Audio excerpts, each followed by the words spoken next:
dikenakan sanksi oleh klub ini guys. Jadi dia baru aja membela timnas U19, tapi dia malah kena sanksi dari klubnya, itu Persebaya. Dia beritanya sedang menjalani sanksi disiplin. Tony belum diumumkan dalam tim launching. Tapi di sini Tony udah klarifikasi. Maaf sebelumnya, mau klarifikasi tentang mangkir itu tidak benar ya guys. Sebenarnya saya masih ada agenda di timnas U19 nih guys. Tony sendiri sering banget jadi super sub di menit-menit akhir di babak kedua kemarin, karena gue sempet nonton juga. Dia masuk di babak pertama di menit akhir, kadang dia masuk di babak kedua di menit akhir untuk gantiin pemain yang starting. Nah, gimana menurut lo untuk karir Tony ke depan? Apakah dia akan dipanggil oleh timnas lagi dan diperkenalkan? Ini kalau kena STY ini dia pasti dicoret, tidak akan dipanggil sampai STY ini.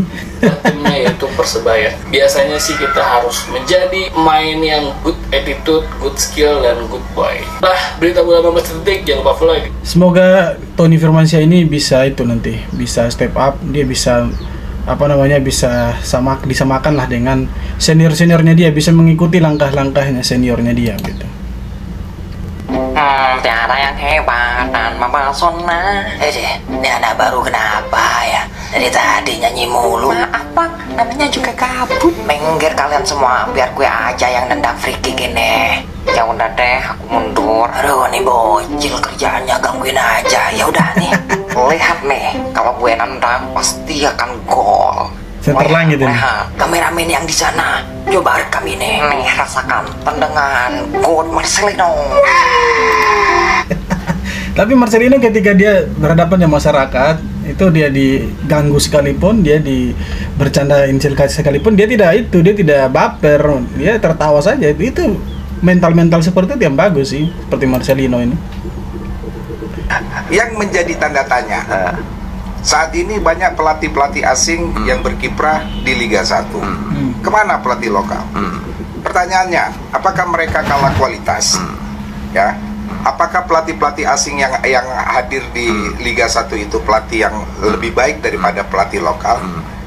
Saya melihat dari prestasi yang mereka buat, mungkin kita setuju ada beberapa pelatih ya yang kita anggap qualified. Betul. Qualified. Nah, seperti ini seharusnya yang dipertanyakan. Kenapa di Liga 1 Indonesia itu banyak sekali pelatih asing begitu? Nah, apakah pelatih lokal ini kurang mumpuni gitu? Bukan malah kita mempersoalkan masalah pelatih timnas yang bilang tidak ada pelatih lokal kah selain pelatih dari luar? Seharusnya ini yang dipersoalkan. Ini sudah betul ini. Punya prestasi baik sepak bola Indonesia yang juga mungkin bisa memberikan edukasi kepada kita pelatih lokal. Tapi yang sekarang saya ini agak sedikit getar.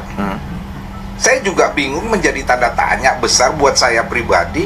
Bagaimana mungkin manajemen memilih pelatih, terutama kita lagi bicara soal pelatih asing, yang dimana pelatih itu tidak punya prestasi yang baik di sepak bola Indonesia, ya, bahkan kualitas kerjanya dengan program-program latihan yang kita bisa dapatkan dari asisten-asistennya, informasi itu, tapi terakomodir di sepak bola Indonesia.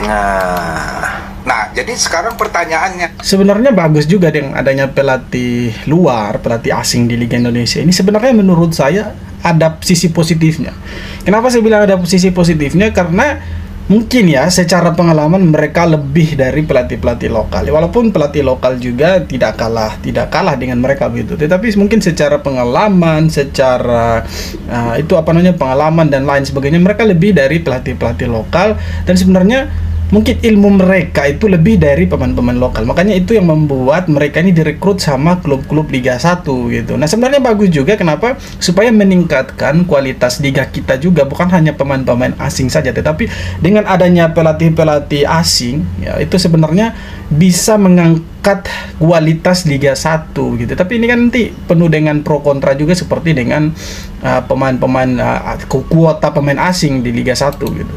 Ada apa dengan kalian, wahai owner atau klub-klub yang ada di Indonesia? Jadi kenapa di dalam memilih pelatih tidak melihat prestasi yang sudah dibuat? Nah, itu betul. Kenapa ketika pilih pelatih tidak lihat prestasinya gitu? Sebenarnya banyak juga pelatih lokal yang punya prestasi bagus selain pelatih asing dari luar gitu. Nah, ini sebenarnya pembicaraan begini yang harus diangkat sebenarnya. Kenapa saya bilang seperti itu? Karena tidak hanya sekedar berbicara soal pelatih timnas begitu, karena kan ke belakang ini ya, di beberapa bulan ke belakang ini banyak orang atau netizen, bukan hanya netizen tetapi pandit-pandit sepak bola yang sudah senior, yang narasi-narasi mereka itu juga bisa mempengaruhi orang-orang lain atau masyarakat awam, justru mempersoalkan soal STY dan Coach Indra Syafri. Kenapa mereka tidak persoalkan soal pelatih di Liga 1? Apakah pelatih di Liga 1 ini kurang menarik daripada pembahasan pelatih timnas? Padahal sebenarnya dengan mereka membahas pelatih asing di Liga Indonesia, itu justru sebenarnya membuat Liga Indonesia semakin berkelas begitu. Itu harus diangkat sebenarnya. Kenapa harus pelatih asing? Apakah kurang pelatih lokal di Liga 1? Kan ada beberapa pelatih yang saya lihat pegang tim ini degradasi, tapi besok bisa lompat lagi ke tim lain. Nah, itu dia, betul. Jadi tidak udah mengenyampingkan masalah prestasi. Dan yang kacaunya lagi, begitu di tempat yang kedua juga mengalami hal yang sama, tapi terakomodir. Tapi terpakai lagi di klub berikutnya. Nah, itu yang harus dipertanyakan. Tapi kembali lagi kepada pemilik klub, masing-masing klub di Liga 1 ya, kenapa memilih mereka. Mungkin punya alasan-alasan tersendiri, tetapi menurut saya pelatih-pelatih lokal juga bagus begitu. Tidak hanya sekedar kita berbicara soal STY dengan Coach Indra Syafri atau dengan coach-coach yang lain gitu. Karena menurut saya Liga 1, kalau kita buat liga ini semakin menarik, justru banyak yang nonton Liga 1 gitu ya kan. Oke, Sintayong pernah bermain melawan Indonesia di Piala Asia 96. Sebelum ke Indonesia, terakhir di Korea Selatan berakhir dengan buruk sampai dilemparin keluar. Orang yang ngasih panggung untuk pertama kali bisa ngelempar bola di level internasional. Pertandingan paling ikonik ngalahin Jerman di Piala Dunia. Itu yang paling gila sih, paling ikonik itu Coach STY bisa kasih kalah Jerman itu. Meloloskan Piala Asia Senior ke babak knockout dan membawa Indonesia Piala Asia U23 ke semifinal. Motong 2 generasi di timnas Indonesia. Kaki terbaiknya adalah kaki kiri. Pemain keturunan banyak yang memperkuat lagi timnas Indonesia. Mempunyai penerjemah bernama JJ. Selain JJ ada juga penerjemah namanya Coach Yu Jae-hoon. Memang dengan datangnya Coach STY ini merubah pola pikir kita soal sepak bola tanah air ya, karena selama ini kita hanya berpikir soal Piala AFF. Karena yang paling bisa diharapkan atau mencapai impian masyarakat Indonesia soal prestasi Indonesia dalam sepak bola yaitu Piala AFF. Nah, tetapi ketika STY ini datang dan melatih sepak bola Indonesia menjadi pelatih kepala, ada satu pikiran yang dirubah gitu, satu istilah yang dirubah, bukan hanya sekedar Piala AFF, tetapi ada sesuatu yang lebih besar yang harus dilihat oleh sepak bola Indonesia, masyarakat Indonesia, bahwa Indonesia ini sebenarnya sepak bolanya bagus kalau dikembangkan dengan baik, dengan jalur yang betul. Karena kita tidak hanya sekedar berbicara soal Piala AFF. Kalau dulu mungkin kita targetnya mungkin Piala AFF saja, tetapi semenjak STY datang target itu bukan lagi Piala AFF. Justru Piala AFF itu jadi salah satu turnamen yang sebenarnya menjadi laga uji coba saja untuk Indonesia sekarang. Makanya kita dicap sebagai negara sombong. Ya, sepak bola kita sombong dari negara-negara tetangga kita seperti Malaysia, Vietnam, dan Thailand.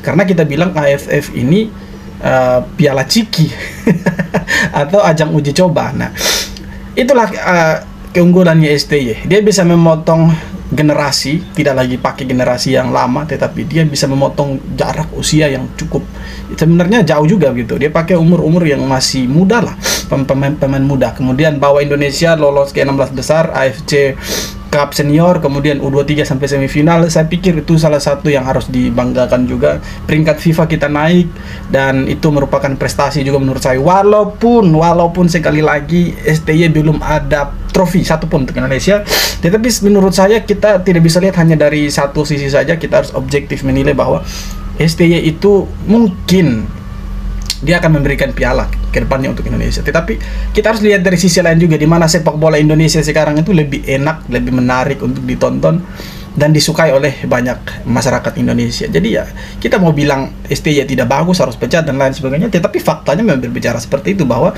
dengan datangnya STY yang merubah pola pikir kita tentang sepak bola Indonesia. Liga saya tidak akan nonton. Saya kalau nonton Liga dan saya merasa terhibur, Saya merasa berdosa sama 135 nyawa yang Iya sih. yang jatuh untuk sebuah sistem yang tidak jelas itu. Tapi Pak, Ya, semoga sepak bola Indonesia khususnya Liga 1, Liga utama kita itu sistemnya bisa diperbarui lagi, bisa diperbaiki menjadi yang sebaik-sebaiknya. Karena sebenarnya Liga 1 ini yang mencetak pemain-pemain timnas ya. Menurut saya sih mencetak generasi-generasi emas Indonesia ke depannya.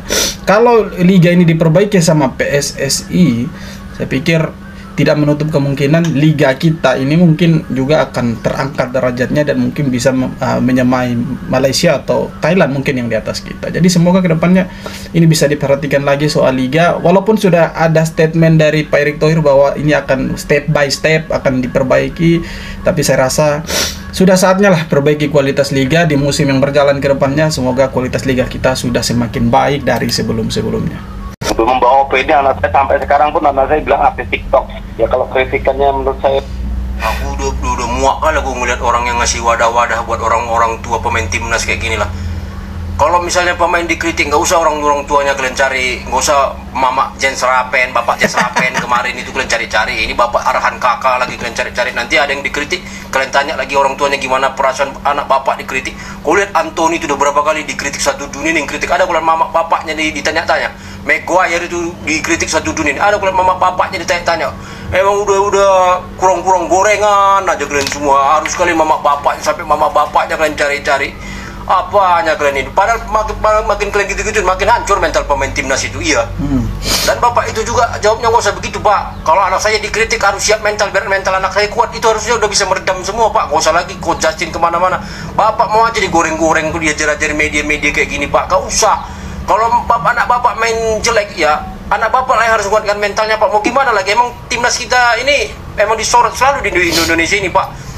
Tapi bapak saya aku namanya juga orang tua ya saya ngerti lah. Tapi kalau media-media ngapain sih kalian suruh nyari bapak si Repan, bapak mamanya si Rapen pengen cari-cari, bapaknya sekarang Arhan Kakak gimana perasaan bapak? Aneh-aneh aja kalian. Lihat Anthony Maguire itu dulu berapa kali main jelek. Ada mama bapaknya kalian lihat. David Beckham dulu waktu di Liga. Ya memang itulah penyakit-penyakitnya pemain Indonesia. Ketika dia dihujat, dia dikritik. Ya walaupun tidak semua sih, tidak semua pemain Indonesia, ada beberapa saja yang ya seperti Arhan Kakak ini.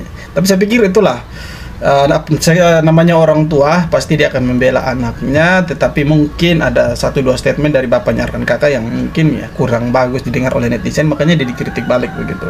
Ya untuk Arhan Kakak semoga dia lebih baik dari hari ini lah, bisa step up lah. untuk membawa opini Ya, piala terbaik di dunia, piala terbaik sejagat raya, AFF resmi diundur. Ya, piala AFF resmi diundur penyelenggaraannya, di mana AFF seharusnya dimainkan di tanggal 23 November hingga 21 Desember, diundur menjadi 9 Desember hingga 5 Januari. Itu karena apa? Itu karena AFF nanti kalau misalkan Indonesia kasih turun pemain-pemain lapis 2, AFF rugi, tidak ada yang menonton gitu. Makanya mereka sengaja kasih undur lagi supaya Indonesia bawa timnas senior mereka di sana. Kan kalian tahu alasan Indonesia sekarang itu kan banyak pemain Indonesia yang bermain di liga luar. Jadi mereka sengaja kasih mundur supaya ada yang menonton AFF gitu. Karena sekarang AFF ini sudah tidak menarik. Makanya mereka menggunakan berbagai cara marketing supaya pemain-pemain Indonesia ini bisa bermain, khususnya yang lapis 1, karena Indonesia berencana kan akan kasih turun pemain lapis 2 itu kan. Jadi mereka sepertinya tidak mau gitu. Dan Indonesia sebenarnya jadi target tontonan mereka gitu ya. Oke teman-teman, jadi itu dia beberapa video tanggapan komentar dari netizen Indonesia soal persepak bolaan tanah air kita yang semakin hari ada kemajuan, ada prospek yang luar biasa di bawah STY dan pelatih-pelatih dan Ketua PSSI Pak Erick Thohir.